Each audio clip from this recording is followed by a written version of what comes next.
Good morning, viewers. You're watching Republic TV. My name is Priyanka Das and welcome to today's segment of Quick Morning, where we delve into the latest news and updates from around the country and across the world to set the tone for your day. From tracking the Mahakumbh inaugural event to Maoist terror in Chhattisgarh. Stay tuned as Republic TV brings you the ground realities of these developments. But that's not all. We'll also be bringing you the latest updates from the realms of business, sports and entertainment in our jam-packed lineup for this morning.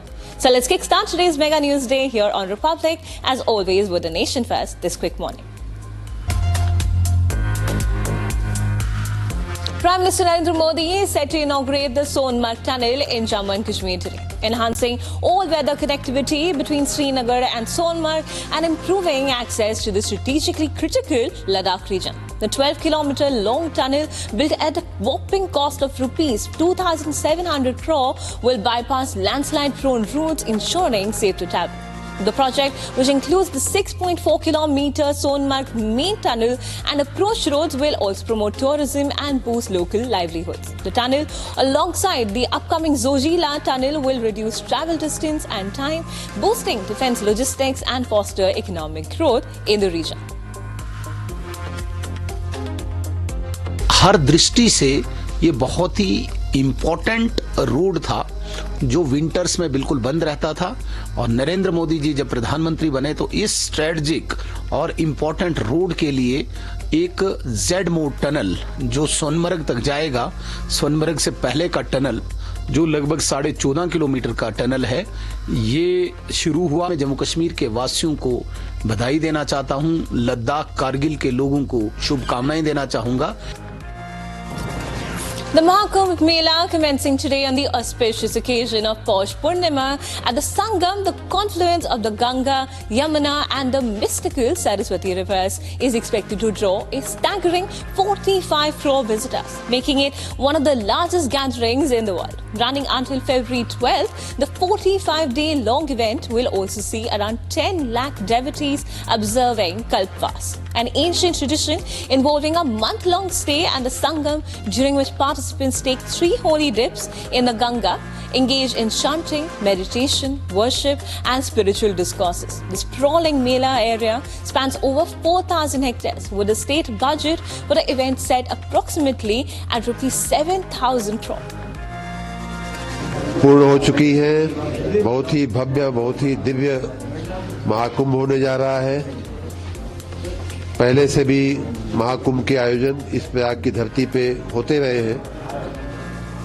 सदियों पुरानी ये परंपरा है महाकुंभ के आयोजन की, लेकिन इस बार का महाकुंभ सबसे अलग, सबसे अद्वितीय, सबसे अलौकिक होने वाला है।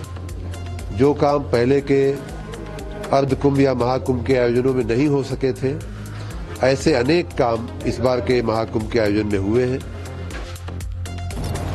Laureen Powell Jobs, the wife of late Apple founder Steve Jobs, has arrived in India. Ahead of the Mahakumbh 2025, she visited the Kashi Vishwanath temple in Varanasi with Kailash Gir Maharaj before heading to his ashram in Prayagraj. Maharaj shared that Powell Jobs, now given the Hindu name Kamala, is in India for a personal program that includes meditation. Her visit has generated significant attention, with many sharing videos and photos of her arrival. The Mahakumbh, expected to draw millions of devotees worldwide, continues to attract global figures and spiritual interest. मेरे प्रति उसका आदर है, मेरे प्रति उसके मन में सम्मान है, मेरे प्रति उसके मन में गुरुत्व और पिता का भाव है, गुरुत्व और पिता का भाव है। मुझे लगता है यह सीख भारतीय परंपराओं को उन सभी को लेना चाहिए जो छोटे और बड़े लोग हैं भारत के, क्योंकि दुनिया के जो बड़े लोग हैं वो भी इस परंपरा को सीखना चाहते हैं। तो मुझे लगता है, मैं तो बहुत आह्लादित हूँ और प्रसन्नचित हूँ कि उसके माध्यम से हमारी परंपरा आगे बढ़ पाएगी। हमारी पंचायती निरंजनी अखाड़े की जो परंपरा है वो आगे बढ़ पाएगी। External Affairs Minister S. Jaishankar will embark on a 2-day visit to Spain from today. to January 14th to review the bilateral relations following Spanish President Pedro Sanchez's visit to India in October.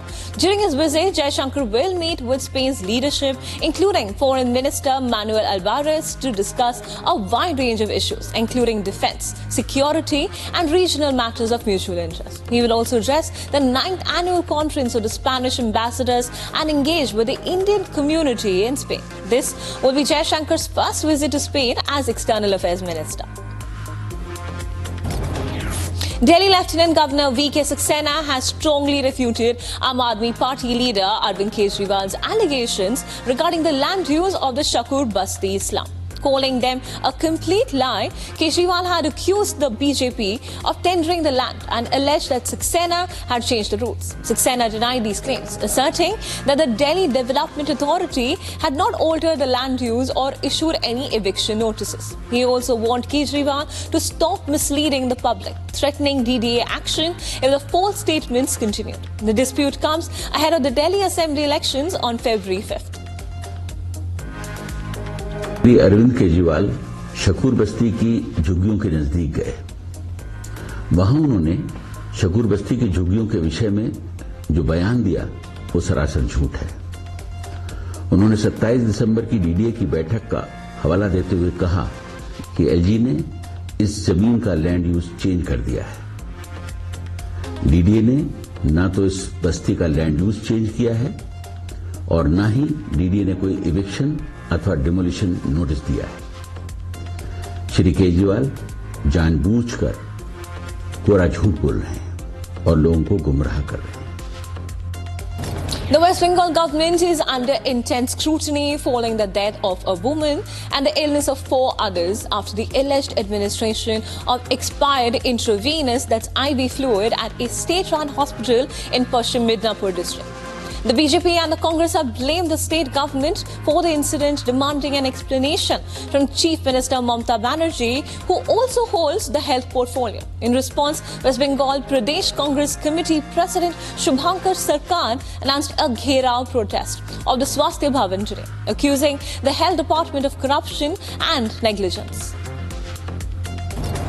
At least 6 people died while 5 others were injured in a collision between a tempo and a truck on the Nasik-Mumbai highway flyover on Sunday, the police have said. Now, out of the 5 injured people, 2 are in critical condition and have been receiving treatment in the district hospital, said the Nasik police. 6 people have lost their lives in an accident between the tempo and the mini truck on the Nasik-Mumbai flyover, while 5 others were injured and 2 are in critical condition. Now, the injured are being treated at the hospital, according to the Nasik police. 3 cars were found mutilated in Bengaluru's Vinayak Nagar area. Their others severed just days before the Sankranti festival, sparking widespread outrage. The cars are currently being treated at the Chamrajpet Veterinary Hospital. BJP leader R. Ashoka condemned the act as a deliberate attempt to hurt Hindu sentiments and warned of a blank Sankranti day protest if swift action is not taken. Former CM H.D. Kumaraswamy criticized the Congress-led government for failing to prevent such incidents, while Karnataka CM Siddaramaiah condemned the cruelty and instructed the police to immediate action.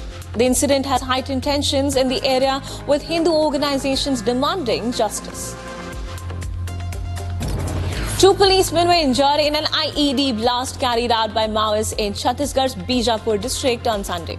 The explosion occurred in the forest of Jaigur village near Jangla at around 5 p.m. While personnel from the district reserve guard and Kutru police station were conducting an area domination exercise, injured constables Gajendra Saha and Ramsu Maji were admitted to the district hospital and are reported to be out of danger. Security forces have launched a search operation to apprehend the Maoists responsible for the attack. In a separate operation, 5 Maoists, including 2 women, were killed in an encounter with security forces in the forest area between Bandepara and Koranjade villages. The joint operation, involving personnel from the District Reserve Guard, Special Task Force and District Force, resulted in the recovery of a large number of weapons.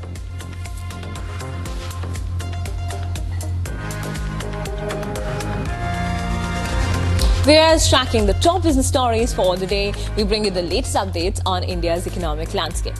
From fluctuations in the GDP growth to significant developments in trade relations and the foreign portfolio investments, stay tuned as we delve into the key highlights shaping the business world today.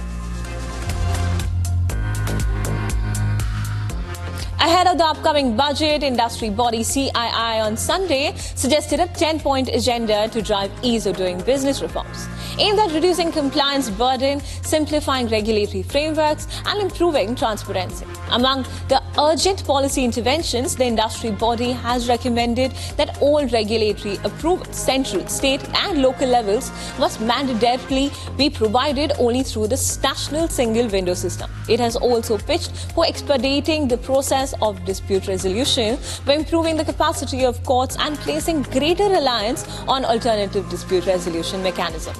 For streamlining the environmental compliances, the Confederation of Indian Industry said a unified framework could be introduced which consolidates all the requirements into a single document. Ahead of the Union Budget 2025, experts are speculating that Finance Minister Nirmala Sitharaman may introduce an amnesty scheme for customs to ease the business operations and reduce litigation. Now, the proposal comes as over 40,000 customs duty-related cases remain pending in courts and the tribunals. Previous amnesty schemes have been announced for excise, service tax and income tax, but this would be the first time for customs. Now, experts including Anurag Sehgal of PwC and Mahesh Jaising of Deloitte suggest that such a scheme would help clear the long-standing disputes, streamline the judicial process, and support sectors like the MSMEs, healthcare, and green technology. The industry is also hoping for rate rationalization and a review of the exemptions to boost investment, especially under initiatives like the Make in India. Foreign portfolio investors have pulled out rupees 22,194 crore from Indian equities so far in January. Now, following a rupees 15,446 crore investment in December, according to the depository data. This brings the total outflow in the first 10 days of January to a significant amount, contrasting sharply with the record rupees 1.71 lakh crore inflows that was seen in 2023. In 2024, net inflows have been a modest rupees 427 crore. Now, the outflows are attributed to multiple factors, including concerns over the weak earnings projections, global headwinds such as a strengthening US dollar and the rising 10-year bond yields above 4.6%, as well as the domestic challenges like persistent inflation and GDP growth slowdown. The rupee's depreciation and rich valuations of the Indian equities have further contributed to making the markets less attractive to the foreign investors. India is set to adjust its oil import strategy after the US imposed new sanctions on Russian energy giants and vessels, threatening to disrupt the supply chains. Last year, nearly 36% of India's oil imports came from Russia, averaging 1.76 million barrels per day of crude. However, the sanctions, which target key Russian energy companies and vessels responsible for 42% of Russia's seaborne oil exports, are expected to reduce Russian crude availability. In response, Indian refiners are turning to alternative suppliers in the Middle East, Africa, and the Americas, particularly from Gulf nations like Oman and UAE, while exploring options in the Atlantic basin, including the US and Brazil.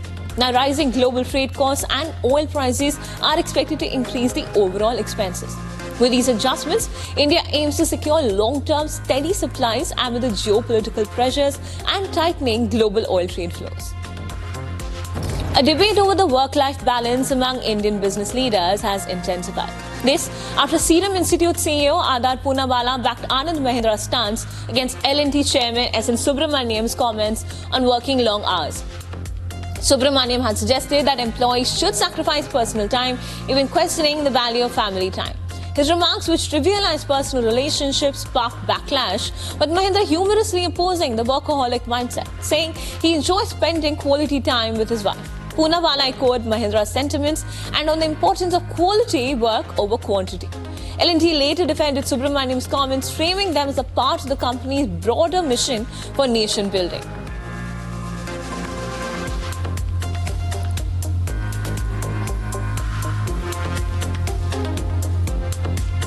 Moving on to our international segment, where we're tracking the ground pulse of some of the biggest global headlines. Today, we dive into the significant developments from around the world, from diplomatic tensions in the Middle East to bilateral meetings shaping the global relations. Stay tuned as we unravel the updates shaping the global landscape.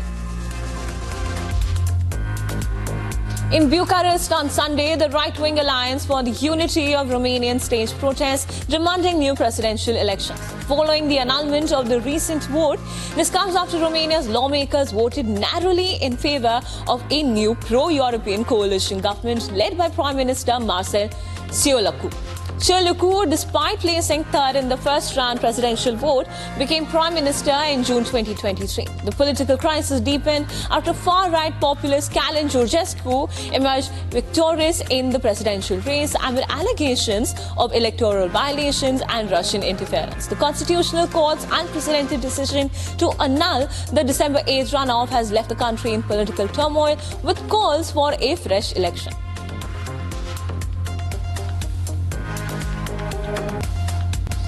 According to Trump's national security advisor, preparations for a meeting between President-elect Donald Trump and Russian President Vladimir Putin is underway.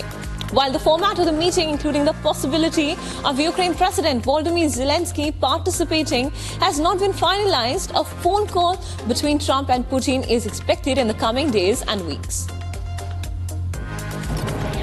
Kaja Kallas, the Vice President of the European Commission, emphasized the importance of inclusivity and stability in Syria's future.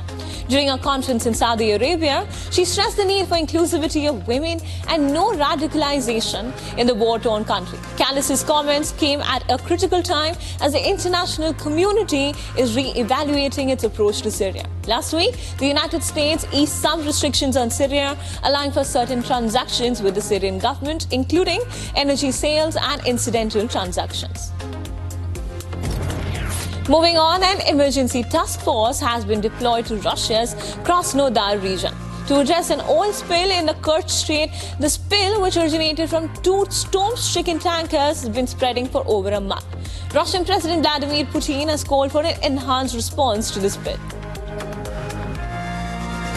Now let's shift our focus to Congo, where the Congolese army has reported pushing back M23 rebels in the eastern part of the country. The army has recaptured several key towns in North Kivu and South Kivu provinces. Amidst the intensified fighting, viewers, to give you context, the M23 was formed in 2012 when nearly 300 soldiers, the majority of them former members of the National Congress for the Defense of the People, or the CNDP, turned against the DRC government, citing poor conditions in the army and the government's unwillingness to implement the 23rd March 2009 peace deal.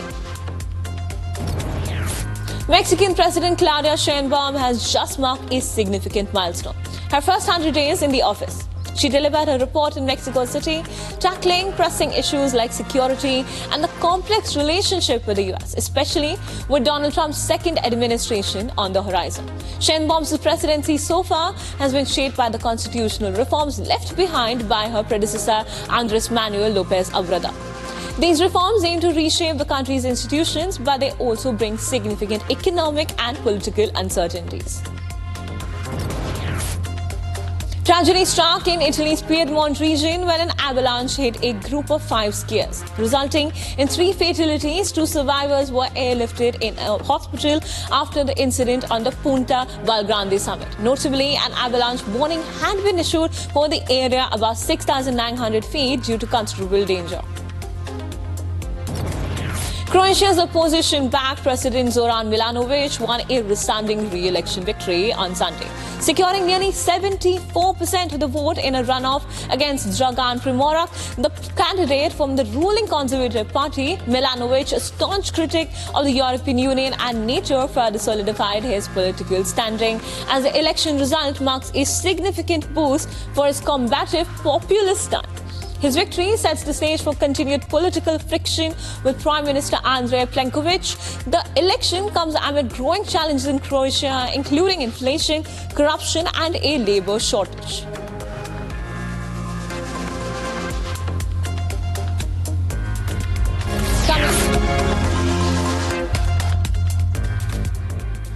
All right, viewers, it's time to dive into the world of sports with our segment dedicated to all the action-packed highlights and exciting matchups. Keep listening to All the Buzz right here on our sports segment.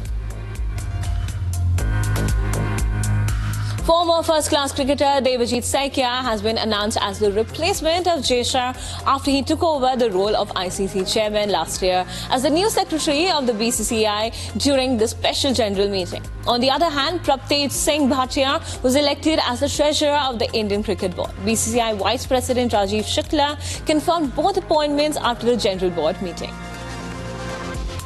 Star all-rounder Shakib Al Hasan was left out after failing a bowling reassessment test in Chennai. As Bangladesh unveiled their 15-man squad for next month's ICC Champions Trophy in Pakistan and the United Arab Emirates, Shakib wasn't the only senior left out of the Tigers' squad, though with senior wicketkeeper batter Liton Das also overlooked following a string of low scores, most recently in the tour of West Indies. Star Indian pacer Jasprit Bumrah is likely to miss India's group stage matches in the upcoming ICC Champions Trophy 2025 due to swelling in his back. The Indian pacer has reportedly been asked to report to the National Cricket Academy (NCA) in Bengaluru, where his recovery will be monitored. The Indian Premier League dates have been released and the tournament will commence from March 21st and the finale will be played on May 25th. Rajiv Shukla, the BCCI Vice President, confirmed the update. The tournament will host 74 matches as the event will go on for 2 months. The BCCI meeting took place on January 12th. IPL dates and the Champions Trophy squad were the main agenda of the meeting. New Zealand named uncapped pacer Ben Sayers in their 15-member squad for the ICC Champions Trophy 2025 that will also play in the preceding tri-series involving Pakistan and South Africa. Mitchell Santner will be leading the side in his first major ICC event after being named as the full-time captain. The ICC Champions Trophy 2025 will be played in Pakistan from February 19. However, New Zealand will have to travel to Dubai to play India as the Men in Blue will not travel to Pakistan for security reasons. Sumit Nagal's Australian Open campaign ended in a street-set defeat against world number 25 Thomas Machak in the men's singles event. The top Indian singles player failed to capitalize on his chances, losing 3-6, 1-6 and 5-7 to his opponent from Czech Republic, who dominated with a superior consistency and precision. Nagal, ranked 91st, started the match confidently, dropping just 2 points in his first 3 service games. A collective batting performance headlined by Jemimah Rodriguez's maiden 100 formed the cornerstone of India's commanding a 116-run win against Ireland in the second women's ODI as the hosts took an unassailable 2-0 lead in the 3-match series. India scored a massive 370 for 5, riding on 3 half-centuries and a ton before restricting Ireland to 254 for 7 in the stipulated 50 overs. Star Indian batter Jemimah Rodriguez achieved a major career milestone in a second ODI against Ireland women at the Saurashtra Cricket Association Stadium in Rajkot. Rodriguez smashed her maiden ODI century while also completing 1,000 ODI runs, marking a memorable outing for the talented cricketer. She became the 10th Indian woman to reach the 1,000-run milestone in ODIs, a list led by legendary Mithali Raj with 7,805 runs. Yuvraj Singh's father, Yograj Singh, a former cricketer, lavished praise on Mahendra Singh Dhoni for his captaincy and fearless attitude on the field. Yograj, who has spit venom on Dhoni on several occasions in the past, talked highly of him publicly in a rare incident. Dhoni, who led India to the 2007 T20 World Cup and 2011 ODI World Cup titles, faced criticism from Yuvraj's father in the past for destroying his son's career despite him being one of the main men behind the historic ICC trophy wins.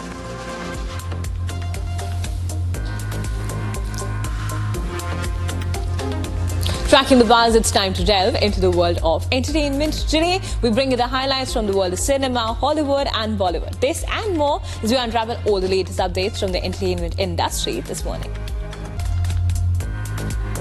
Timothy Chalamet will return to Saturday Night Live on January 25th for his 3rd hosting stint, where he will also serve as the musical guest. This marks as a double-duty appearance for the actor, who is in the midst of an award-season surge with nominations for his role in A Complete Unknown.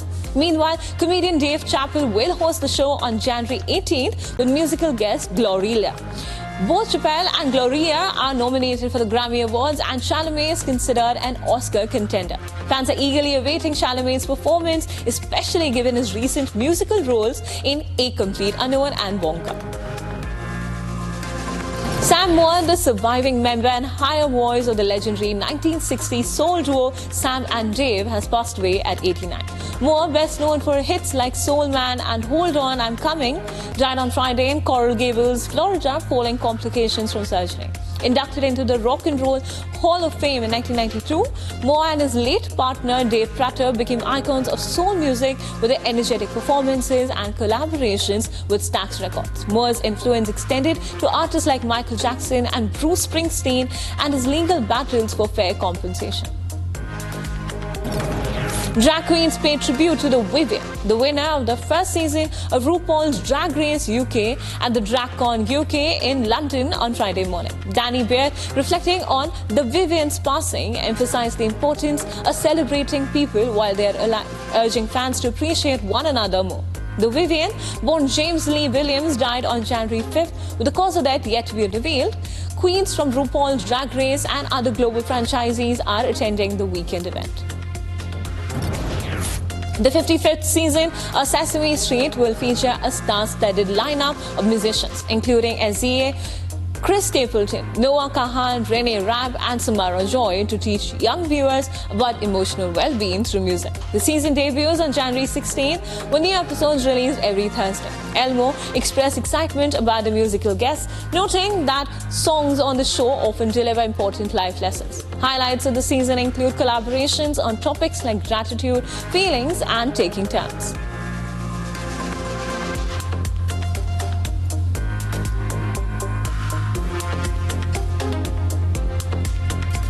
And that's a wrap on today's segment of Quick Morning. Don't go anywhere, viewers, as we'll be right back tracking the top headlines and biggest global stories from across the world, only on Republic TV.